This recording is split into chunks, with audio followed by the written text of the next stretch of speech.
नमस्कार, दिल्ली न्यूज में आपका बहुत बहुत स्वागत है। चलिए देखते हैं आज की 25 फटाफट काम की और महत्वपूर्ण बड़ी खबरों को।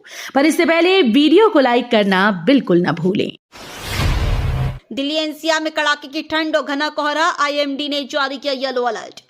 दिल्ली एनसीआर में कड़ाके की ठंड और घना कोहरा लोगों के जनजीवन को प्रभावित कर रहा है। मौसम विभाग ने येलो अलर्ट जारी किया है। 16 से 20 जनवरी के बीच तापमान बढ़कर 25 डिग्री तक जा सकता है, जबकि 20 से 25 जनवरी के बीच पश्चिमी विक्षोभ के चलते बारिश और ओलावृष्टि की संभावना है। दिल्ली में 24 घंटे पानी सप्लाई का मास्टर प्लान, 52 लाख लोगों को मिलेगा फायदा। दिल्ली सरकार ने राजधानी के 52 लाख से ज्यादा लोगों को 24 घंटे पानी देने की दिशा में बड़ा कदम उठाया है। करीब 6121 करोड़ रुपए की लागत से 2741 किलोमीटर नई पानी की पाइपलाइन बिछाई जाएगी और 35 अंडरग्राउंड रिजर्वायर बनाए जाएंगे। चंद्रवल और वजीराबाद वाटर कमांड एरिया से तय दबाव के साथ पानी की सप्लाई होगी। जल मंत्री प्रवेश साहिब सिंह के मुताबिक इस प्रोजेक्ट से कई विधानसभा क्षेत्रों में निर्बाध और पर्याप्त जलापूर्ति सुनिश्चित की जाएगी। दिल्ली के सरकारी अस्पतालों में बम्पर भर्ती, 4002 नए पदों को मंजूरी। दिल्ली सरकार ने राजधानी की स्वास्थ्य सेवाओं को मजबूत करने के लिए बड़ा फैसला लिया है। उपराज्यपाल वीके सक्सेना ने दिल्ली के 4 प्रमुख सरकारी अस्पतालों में 4002 नए मेडिकल पदों के सृजन को मंजूरी दे दी है। इनमें डॉक्टर, नर्सिंग स्टाफ और पैरामेडिकल कर्मी शामिल है। ये भर्ती हाल ही में बढ़ाए गए 1515 नए बेड्स की जरूरतों को देखते हुए की जा रही है। इससे अस्पतालों में इलाज की गुणवत्ता सुधरेगी और मरीजों को समय पर बेहतर स्वास्थ्य सुविधाएं मिल सकेंगी। अब स्टेशन से घर तक आसान सफर, 10 मेट्रो स्टेशनों पर शुरू होगी सुविधा। दिल्ली मेट्रो यात्रियों के लिए घर और ऑफिस तक पहुंचना अब और आसान होगा। डीएमआरसी ने लास्ट माइल कनेक्टिविटी को मजबूत करने के लिए भारत टैक्सी के साथ करार किया है। पहले चरण में यह सुविधा 10 मेट्रो स्टेशनों पर शुरू होगी। यात्रियों को स्टेशन से टैक्सी बुक करने की सुविधा मिलेगी, जो भारत टैक्सी और डीएमआरसी के साथ ही ऐप से जुड़ी होगी। इसके अलावा पायलट प्रोजेक्ट के तहत 2 स्टेशनों पर बाइक टैक्सी सेवा भी शुरू की जाएगी। किराया मांग के अनुसार तय होगा। मनरेगा पर कांग्रेस का बड़ा वार, केंद्र सरकार के फैसले को देगी कानूनी चुनौती। मनरेगा को लेकर केंद्र और विपक्ष के बीच सियासी टकराव तेज हो गया है। केंद्र सरकार द्वारा मनरेगा का नाम बदलकर वीबीजी रामजी अधिनियम 2025 किए जाने पर कांग्रेस ने कड़ा विरोध जताया है। कर्नाटक की कांग्रेस सरकार ने इस फैसले को संवैधानिक और कानूनी रूप से चुनौती देने का ऐलान किया है। राज्य सरकार का कहना है कि यह गरीबों के रोजगार अधिकार पर हमला है और इसे जनता की अदालत तक ले जाया जाएगा। कांग्रेस समेत कई विपक्षी दल इस फैसले के खिलाफ मोर्चा खोल चुके हैं। एनसीसी कैडेट्स को मिलेंगी बेहतर सुविधाएं, सीएम रेखा गुप्ता का आश्वासन। दिल्ली की मुख्यमंत्री रेखा गुप्ता ने दिल्ली कैंट स्थित करियप्पा परेड ग्राउंड में एनसीसी रिपब्लिक डे कैंप का दौरा किया। उन्हें गार्ड ऑफ ऑनर दिया गया और उन्होंने कैडेट्स की मार्च पास्ट, ब्रास बैंड व सांस्कृतिक प्रस्तुतियां देखी। मुख्यमंत्री ने एनसीसी कैडेट्स को बेहतर सुविधाएं, प्रशिक्षण और संसाधन देने का भरोसा दिलाया। उन्होंने कहा कि एनसीसी युवाओं में अनुशासन, एकता और देशभक्ति का भाव पैदा करती है। मुख्यमंत्री ने कैडेट्स को देश का भविष्य बताते हुए उनके उज्जवल भविष्य की कामना की। दिल्ली की हवा अब भी जहरीली, अगले 2 दिन राहत के आसार नहीं। दिल्ली के लोगों को जहरीली हवा से फिलहाल राहत मिलती नहीं दिख रही है। गुरुवार को राजधानी का औसत एयर क्वालिटी इंडेक्स 343 दर्ज किया गया, जो बहुत खराब श्रेणी में है। वायु गुणवत्ता पूर्व चेतावनी प्रणाली के मुताबिक अगले 2 दिनों तक हालात ऐसे ही बने रह सकते हैं। हवा की रफ्तार कम रहने के कारण प्रदूषक कण वातावरण में जमे रहेंगे। PM10 और PM2.5 का स्तर मानकों से 2.5 गुना अधिक है, जिससे स्वास्थ्य पर गंभीर असर पड़ सकता है। दिल्ली का पहला मिनी सचिवालय द्वारका में बनेगा, सीएम रेखा गुप्ता ने दी हरी झंडी। दिल्ली सरकार ने द्वारका में 212 करोड़ 91 लाख रुपए की लागत से दिल्ली का पहला मिनी सचिवालय बनाने की मंजूरी दी है। मुख्यमंत्री रेखा गुप्ता ने परियोजना को हरी झंडी दी। ये बहुमंजिला इमारत वन स्टॉप सेंटर के रूप में काम करेगी, जहां जिला प्रशासन, एसडीएम और विभिन्न विभागों की सेवाएं एक ही छत के नीचे उपलब्ध होंगी। डिजिटल काउंटर और ई सेवा केंद्र की सुविधा से लोगों का समय और पैसा बचेगा। सीएम ने संकेत दिए कि यह मॉडल दिल्ली के अन्य जिलों में भी लागू किया जाएगा। एमसीडी का बजट फाइनल, सत्या शर्मा ने कहा जीवन को सरल और सुरक्षित बनाने की ठोस योजना। दिल्ली नगर निगम की स्थायी समिति ने आगामी वित्तीय वर्ष का बजट अंतिम रूप में दे दिया है। चेयरमैन सत्या शर्मा ने कहा कि यह बजट हर नागरिक के जीवन को सरल, सुरक्षित और स्वच्छ बनाने की ठोस योजना है। इसमें शिक्षा, स्वास्थ्य, स्वच्छता, डॉग शेल्टर और स्थानीय विकास कार्यों के लिए विशेष प्रावधान किए गए। आम जनता पर कोई नया टैक्स नहीं लगाया गया है। बजट पारदर्शी, आय प्रबंधन, पार्षदों के फंड में वृद्धि और सेवा प्रदान परियोजनाओं पर केंद्रित है, जिससे दिल्ली वासियों को बेहतर सुविधाएं मिलेंगी। दिल्ली रेलवे स्टेशनों पर एआई कैमरों की तैनाती, सुरक्षा व्यवस्था मजबूत। दिल्ली डिवीजन के रेलवे स्टेशनों पर यात्रियों की सुरक्षा को और मजबूत बनाने के लिए एआई आधारित आधुनिक कैमरों की तैनाती शुरू हो गई है। नई दिल्ली स्टेशन, शकूर बस्ती और नागलोई समेत प्रमुख स्टेशनों पर यह कैमरे वीडियो एनालिटिक्स, फेस रिकॉग्निशन और वीडियो मैनेजमेंट सिस्टम से लैस है। जैसे ही कोई संदिग्ध व्यक्ति कैमरे की जद में आएगा, real time alert control room को भेजा जाएगा। इस तकनीक से अपराध नियंत्रण मजबूत होगा और लाखों यात्रियों का भरोसा बढ़ेगा। शीतलहर में बेघर बेहाल, 20,000 बेड के दावे पर सवाल। दिल्ली में कड़ाके की ठंड के बीच सरकार भले ही बेघर लोगों के लिए करीब 20,000 बेड का दावा कर रही हो, लेकिन ग्राउंड रिपोर्ट चौंकाने वाली है। कई नाइट शेल्टरों में बताई गई क्षमता के मुकाबले बेहद कम बिस्तर मिले। कहीं 500 की जगह सिर्फ 15 बेड तो कहीं 100 की क्षमता में 20 लोग ही ठहर पा रहे हैं। कागजों और हकीकत के इस फर्क ने ठंड में बेघर लोगों की मुश्किलें और बढ़ा दी हैं। अधिकारी जांच का भरोसा दे रहे हैं, लेकिन सवाल जवाबदेही का है। दिल्ली की सियासत गरम, आतिशी पर विशेषाधिकार हनन की कार्रवाई। दिल्ली विधानसभा ने आम आदमी पार्टी की विधायक आतिशी को सिख गुरुओं के खिलाफ कथित अपमानजनक टिप्पणी के मामले में विशेषाधिकार हनन का नोटिस जारी किया है। उनसे 19 जनवरी 2026 तक लिखित जवाब मांगा गया है। भाजपा का आरोप है कि 6 जनवरी को गुरु तेग बहादुर जी की 350वीं शहादत दिवस पर हुई चर्चा के दौरान आतिशी ने सिख गुरुओं को लेकर आपत्तिजनक शब्दों का इस्तेमाल किया था। मामले के सामने आने के बाद दिल्ली की राजनीति गर्मा गई है और इस पर तीखी प्रतिक्रिया देखने को मिल रही है। ऑटो महोत्सव पर हाईकोर्ट की रोक से इनकार, डीएम को सौंपा फैसला। दिल्ली हाईकोर्ट ने 17 जनवरी को प्रस्तावित ऑटो महोत्सव पर रोक लगाने से इनकार कर दिया है। कोर्ट ने कहा कि केवल अनुमान के आधार पर किसी आयोजन को नहीं रोका जा सकता। प्रदूषण बढ़ने की आशंका को लेकर दायर याचिका में कोई वैज्ञानिक आंकड़ा पेश नहीं किया गया। मुख्य न्यायाधीश की पीठ ने इस मामले में दक्षिण पूर्व जिले के डीएम को शिकायत पर विचार कर फैसला लेने के निर्देश दिए। यह महोत्सव ओखला के एनएसआईसी मैदान में आयोजित होना है।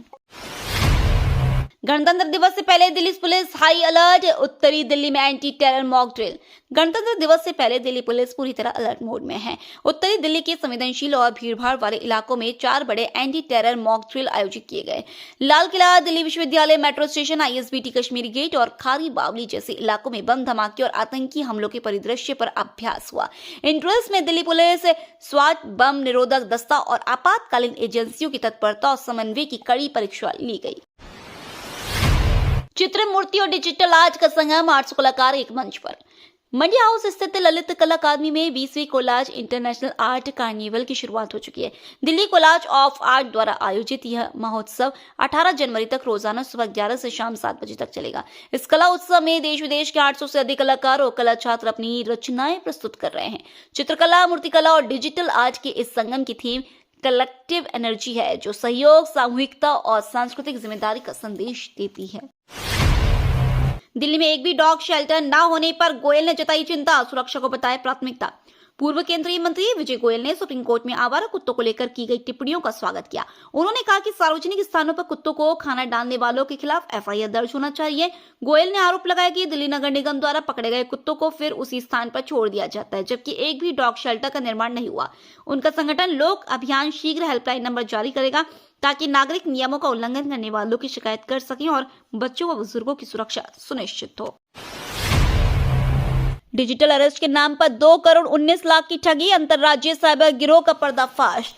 दिल्ली पुलिस की आईएफएसओ यूनिट ने डिजिटल अरेस्ट के नाम पर बुजुर्गों से 2 करोड़ 19 लाख रुपए ठगने वाले अंतर्राज्यीय साइबर गिरोह का भंडाफोड़ किया।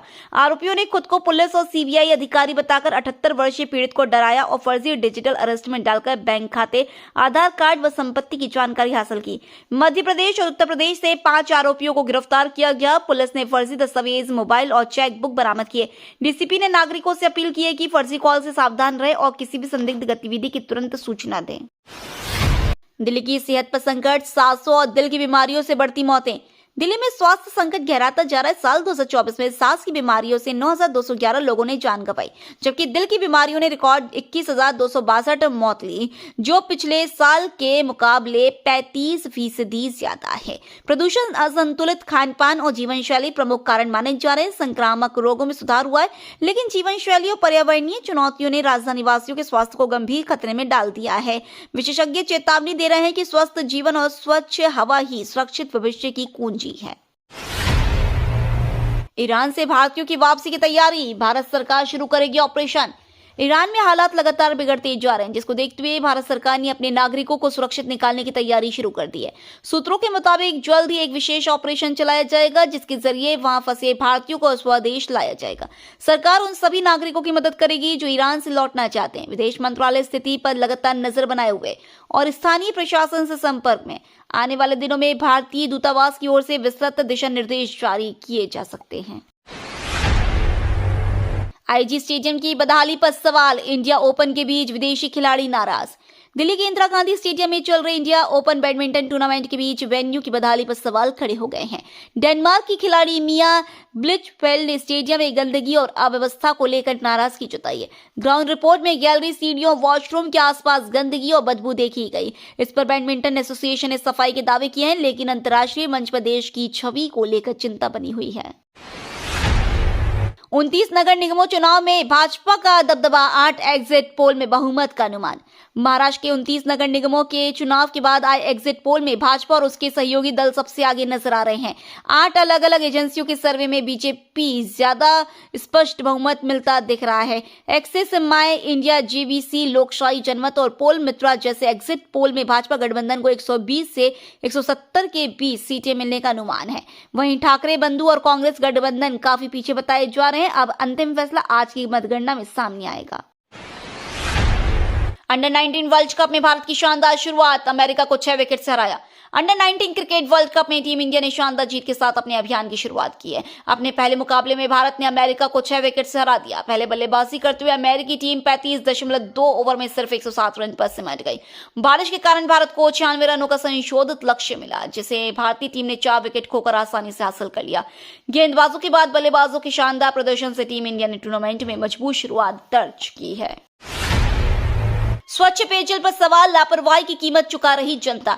दिल्ली और एनसीआर में जर्जर पाइपलाइनों की लापरवाही लोगों की सेहत पर भारी पड़ रही है। अनुमान है कि करीब 60% आबादी दूषित पानी पीने को मजबूर है। दशकों पुरानी पानी की लाइनों में सीवर का पानी रिसने से पीलिया और अन्य बीमारियों का खतरा बढ़ गया है। कई इलाकों में लोग केवल आरओ के भरोसे हैं। विशेषज्ञों का कहना है कि जवाबदेही, सख्त निगरानी और अलग जल प्रबंधन एजेंसी के बिना स्वच्छ पेयजल सुनिश्चित करना मुश्किल है। घने कोहरे की मार, दिल्ली एयरपोर्ट पर 400 उड़ानें प्रभावित। घने कोहरे ने गुरुवार सुबह दिल्ली एयरपोर्ट पर हवाई यातायात को बुरी तरह प्रभावित किया। दृश्यता 200 मीटर से नीचे गिरने के कारण करीब 400 उड़ानें प्रभावित हुई, जिनमें कई रद्द तो अधिकांश विलंबित रहीं। सुबह 6 से 9 बजे के बीच हालात सबसे ज्यादा खराब रहे। खराब दृश्यता वाले रनवे पर कैट 3 प्रोटोकॉल लागू किया गया, जबकि बेहतर दृश्यता वाले रनवे से उड़ानों का संचालन हुआ। एयर ट्रैफिक कंजेशन के चलते यात्रियों को भारी परेशानी झेलनी पड़ी। दोपहर बाद स्थिति धीरे धीरे सामान्य हुई। सरकारी कर्मचारियों के लिए विशेष योजना, फ्लैट्स बुकिंग हुई सुपरहिट। डीडीए की कर्मयोगी आवास योजना 2025 ने पहले ही दिन रिकॉर्ड तोड़ दिया। मकर संक्रांति के शुभ अवसर पर शुरू हुई बुकिंग में पहले 24 घंटे में 60% फ्लैट बिक चुके हैं। कुल 684 फ्लैट्स की बिक्री से लगभग 450 करोड़ रुपए का रेवेन्यू अनुमानित है। योजना में 1, 2 और 3 BHK फ्लैट्स हर वर्ग के सरकारी कर्मचारियों के लिए उपलब्ध है। नरेला सब सिटी की बेहतरीन कनेक्टिविटी और विकसित इंफ्रास्ट्रक्चर ने इसे रिहायशी हब बना दिया है। बुकिंग पूरी तरह ऑनलाइन और फर्स्ट कम फर्स्ट सर्व आधार पर है। तो ये थी आज की बड़ी खबरें। रोजाना ऐसे ही सबसे पहले अपडेट पाने के लिए चैनल को सब्सक्राइब करना बिल्कुल न भूलें। धन्यवाद।